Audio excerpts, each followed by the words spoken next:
Finally না চাইতেও আমার ব্যাংকটা ভাঙতে হলো, কারণ ব্যাংকটা ভরে গেছে। দেখতে ব্যাংকটা বড় সড়ো দেখা গেলেও আসলে ভিতরে ব্যাংকের জায়গা একেবারেই কম।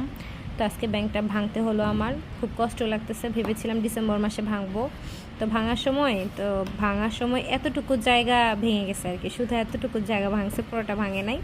তো আমি আমার হাজব্যান্ডকে বললাম যে তো আমার ব্যাংকটা ভরে গেছে, তুমি আমাকে নতুন একটা ব্যাংক কিনে দিও, আমি আবার টাকা জমাবো। সে কী করছে, এই আহত ব্যাংকটাকে আবার রিপেয়ার করে দিছে, ব্যান্ডিজ ট্যান্ডিজ করে সে আবার নতুন করে দিছে। আমাকে বলে নেও তোমার একটা নতুন ব্যাংক, এটার মধ্যে আবার টাকা জমাও। মানে ভাবতে পারতেছেন যে আমি কীরকম কিপটা একটা জামাইয়ের সাথে থাকি, সে আমার একটা ব্যাংক কিনে দেয় না। যাই হোক, আবার আমি টাকা জমাবো, ডিসেম্বর মাসে আবার ভাঙবো, এটা ভেঙে গুঁড়া করে দিব, যাতে সে আর এটা ঠিক না করতে পারে, আমার আবার একটা নতুন ব্যাংক আসে। আর তোমাদের ব্যাংকে টাকা জমাতে কার কার ভালো লাগে আমাকে কমেন্টস করে জানাও, হ্যাঁ।